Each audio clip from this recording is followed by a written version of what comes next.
Bom, gente, como hoje é o segundo dia do desafio e eu sei que já tem gente que tá morrendo de vontade de comer um docinho ou então de comer um carboidrato, uma massa, eu decidi no vídeo de hoje aqui para passar para vocês explicar o que eu fiz para minimizar bastante a minha compulsão, tanto por doce como por carboidratos, porque o meu vício era nos dois, tanto doce como carboidrato. Eu sei que tem gente que tem mais em um do que em outro, mas a dica vai ajudar em todos os sentidos.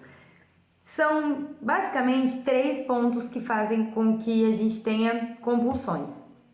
O primeiro deles que eu vou estar falando é a questão da ancoragem, que são as trilhas neurais que a gente tem já criadas, que fazem com que a gente muitas vezes se alimente de certas coisas até sem perceber. Muitas vezes lá na infância, na adolescência, em algum momento da sua vida, pode ser que você passou por algum período traumático e esse período ele foi diminuído a dor dele com algum alimento específico. Um exemplo, se em algum momento você teve uma perda muito grande lá na infância e acabou naquele dia de muito sofrimento, alguém te deu de presente uma barra de chocolate, uma caixa de bombom, por exemplo, se for um período de Páscoa, você ganhou um ovo que você estava querendo muito, que vinha com um brinquedo que você queria muito. Então, no momento que você consumir aquilo, você vai ter uma explosão de serotonina muito grande. E com essa explosão de serotonina, a sensação de bem-estar. Então, vai criar essa trilha neural falando para você o seguinte: quando você come esse doce, por exemplo, quando você come aquilo, você fica bem. Então, aí ao longo da vida, assim, todas as situações que te deixarem mal, o seu cérebro vai mandar aquele sinal: ó, come aquela coisa que você vai se sentir bem.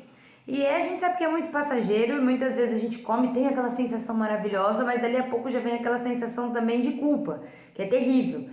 E é bastante parecido com o que acontece quando uma pessoa é usuária de drogas. Ela necessita daquela sensação, ela faz o uso daquilo, tem a sensação maravilhosa e logo depois vem a sensação de culpa. Acontece com a grande maioria de quem passa por esse tipo de situação.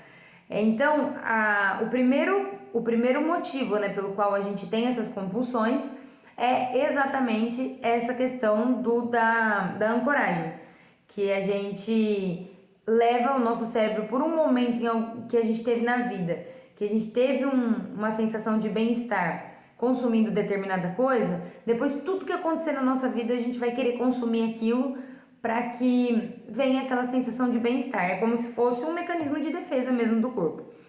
Outra coisa que faz com que a gente tenha essas vontades é o excesso de parasitas no nosso corpo. Então, por exemplo, quem faz a mentoria junto comigo, é sempre uma das primeiras coisas que eu indico, tá lá no nosso questionário, se a pessoa tomou o remédio de verme há quanto tempo. A grande maioria está há muito tempo sem tomar. Não é uma cultura nossa, né? Tá sempre fazendo vermifugação. Então, a grande maioria que chega lá na mentoria tá com esse problema de há muito tempo não tomar o remédio de verme. Então, a gente indica o momento certo durante o mês para estar tomando, porque também a questão dos parasitas, eles influenciam diretamente no nosso sistema nervoso. E para eles é interessante que a gente esteja com alto nível de glicose no sangue. Para eles é bom, então eles influenciam nas nossas vontades, literalmente. Parece coisa de doido falar disso, mas literalmente é isso. Eles influenciam e fica bastante difícil a gente controlar quando tem mais esse ponto lutando contra nós. E o terceiro ponto também, que é muito importante, é a desnutrição. Por quê? Vou tentar resumir de uma forma que todo mundo entenda. O nosso corpo, ele vive o tempo todo de produção e utilização de hormônios. Por mais que a gente ouça falar pouco sobre hormônio, geralmente quando fala de hormônio é sobre o hormônio masculino e o hormônio feminino, de hormônios de reprodução. E não é só isso. Por exemplo, para você acordar de manhã, você tá lá dormindo, né? Dormir é uma coisa interessante, porque você não tá nem vivo nem morto, não tá nem desmaiado, mas também não tá acordado, é uma coisa interessante o sono. E quando você está dormindo, o que faz você despertar nada mais é do que um pico de cortisol, uma jogadinha de um hormônio no seu corpo. Cortisol é conhecido como hormônio do estresse, mas não é só porque ele deixa a gente nervoso, não é só quando a gente está nervoso que a gente produz ele. ele tem muitas outras funções. Inclusive ele atrapalha no emagrecimento porque ele faz com que o nosso corpo retenha água. E são muitos outros hormônios. Na questão do bem-estar, a questão da disposição, tudo isso tem a ver com hormônios. E a gente, para produzir hormônios, necessita de gordura, mas não é simplesmente essa gordura que a gente tem acumulada no corpo. A gente precisa de consumo de gorduras para estar produzindo esses hormônios. E conforme o tempo foi passando, a gente cada vez mais recebeu a informação de que a gente precisa tirar toda a fonte de gordura da nossa alimentação. Cada vez mais a gente consome menos gordura animal, gordura saturada, que é a boa gordura para esses hormônios serem produzidos. E quanto menos a gente consome essa gordura, mais o nosso corpo sofre para estar produzindo esses hormônios. Qual é uma gordura que a gente costuma muito estar consumindo, que não é uma gordura boa, mas é aquilo que a gente está mandando, então o corpo tenta aproveitar de alguma forma? A gordura vegetal. Nos doces tem gordura vegetal. Em tudo aquilo, todas as massas, salgados que a gente come, aquelas coisas com um sabor incomparável, geralmente tem gordura vegetal em todas essas coisas. E aí o que acontece? O nosso corpo, muito inteligentemente, entende que a gordura que ele precisa a gente não está mandando. Mas quando ele envia esse sinal de comer doce, quando a gente come um doce, por exemplo, é só um exemplo, mas também tem a parte dos salgados, que também tem a gordura vegetal. Quando a gente consome esse tipo de alimento, por mais que seja uma gordura ruim, é alguma gordura. Então a gente ajuda ele de alguma forma.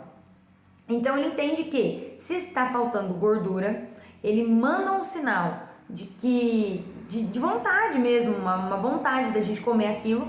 Por exemplo, um sorvete. O sorvete tem muita gordura vegetal. Então quando vem aquela vontade doida de chupar um sorvete, você vai lá, você vai falar, vou comer um sorvetinho, vai lá, vai comprar o sorvete e vai consumir. Então você vai estar mandando essa gordura que ele tanto precisa. Não é aquela que ele gostaria, mas como é a única que você manda, ele manda essa vontade para que você esteja consumindo, para ele para ele poder produzir os hormônios, não aqueles melhores e mais saudáveis que ele conseguiria se fosse uma gordura de melhor qualidade, mas é o que tem para hoje. Então, muitas vezes a pessoa tem compulsão por doce e não é por causa do doce, é porque falta gordura na vida dela. Então, uma das coisas que a gente sempre fala pro pessoal, tanto do grupo gratuito como da mentoria, é que se você tem muita compulsão, é necessário, às vezes, fazer uma renutrição do seu corpo. E é exatamente o que a dieta carnívora faz. É trazer de volta para o seu corpo os nutrientes que ele realmente precisa. E talvez uma das coisas que o seu corpo está precisando é da gordura saturada. É a gordura que vem de origem animal, que vem das carnes, dos ovos, da manteiga, do leite. Lembrando que leite de boa qualidade também, não saia tomando leite que tenha coisa industrializada no meio. Então, quando a gente volta a nutrir o nosso corpo com aquilo que ele realmente precisa, ele tende a se reequilibrar. Você vai deixar de sentir tanta vontade de doce e vai passar a sentir vontade daquilo que você realmente precisa, porque o corpo entende, opa, ela voltou a consumir gordura, então eu vou passar a mandar a vontade de gordura quando eu precisar de gordura para produzir o que eu necessito. Então, isso vai se regulando. É lógico que não é do dia para a noite. Tem um processo duro e difícil de abstinência, literalmente, que a gente passa, mas que depois que a gente passa, vale muito a pena, porque a saúde melhora em níveis absurdos. Basta vocês pesquisarem aí depoimentos de pessoas que começaram a fazer dieta carnívora para melhora da saúde. Os depoimentos são assim inúmeros e são muito bons mesmo. Outra coisa que vai estar ajudando na questão dessa vontade que vem, porque às vezes a vontade vem e a gente come até mesmo sem perceber. Quando viu, já foi. E às vezes não, dá tempo ainda, dá tempo de fazer alguma coisa. Então, por exemplo, veio a vontade de falar, nossa, acho que hoje eu não vou conseguir, tô num dia assim terrível, hoje eu não vou conseguir me segurar. Água com bicarbonato. Eu vou te falar o que é que comprova isso, qual é o estudo que comprova? Não, mas eu comprovei na minha vida e já tem várias pessoas que eu tenho passado essa dica e ajuda muito. Quando você sente a vontade muito grande de comer doce ou alguma coisa que tenha excesso de carboidratos, você toma um copo de água com uma colherzinha de bicarbonato, não precisa ser uma colher grande, uma colherzinha de chá, toma um copo de água gelada com bicarbonato, que já vai aliviar bastante. Não é que vai sumir, mas vai ficar mais fácil de você se controlar. Outra coisa, fazer o uso do remédio de verme, porque se eles influenciam na nossa vontade, então é bastante importante que você faça esse uso. E lá na questão da ancoragem, a questão psicológica, aí também vai ser uma questão sua fazer uma blindagem emocional, tentar descobrir o que é que ativa essa sua vontade quando ela vem psicologicamente e tentar fazer também uma rede de apoio. Por exemplo, uma coisa que às vezes acaba ativando compulsão na gente sem a gente perceber são as redes sociais. Às vezes a gente acaba vendo alguma coisa, não necessariamente uma foto de um alimento, alguma coisa que a gente vê que mexe lá naquele nosso passado e desencadeia essa vontade doida que a gente tem de consumir determinados alimentos. Então, fazer terapia com certeza sempre ajuda muito, com profissionais que tratam desse tipo de questão da fome emocional, mas também passar a prestar mais atenção em você. E essa rede de apoio que eu digo das redes sociais é você começar a pesquisar apenas assuntos que te elevem o seu nível emocional. Assuntos que nem se você está querendo emagrecer, começa a pesquisar mais sobre emagrecimento. Se você quer tentar dieta carnívora, começa a pesquisar muito sobre a dieta carnívora, porque o próprio algoritmo vai começar a te entregar mais disso. E aí você vai formar uma rede de motivação que vai te ajudar muito. Então, pensa bem nisso tudo que eu te falei. Pode ser muito que a sua compulsão tenha a ver com desnutrição ou com as outras duas coisas que eu falei. Se você gostou, não se esquece, deixa o like aí, se inscreve aqui no canal, porque o canal tá começando agora, mas eu tenho muito conteúdo, são 3 anos de muito estudo, de acertar e errar, e fazer, emagrecer, engordar tudo de novo, até chegar no ponto de ter encontrado o verdadeiro caminho que fez com que eu emagrecesse. Já são 32 quilos eliminados em menos de 6 meses, e todo o caminho que eu tenho pela frente ainda, tenho um resto, tenho metade ainda do caminho de dieta carnívora pura, para depois eu começar a reintroduzir alguns outros alimentos e aí e a gente vai vendo junto como é que tudo isso vai se suceder daqui para frente. Então é isso, pessoal.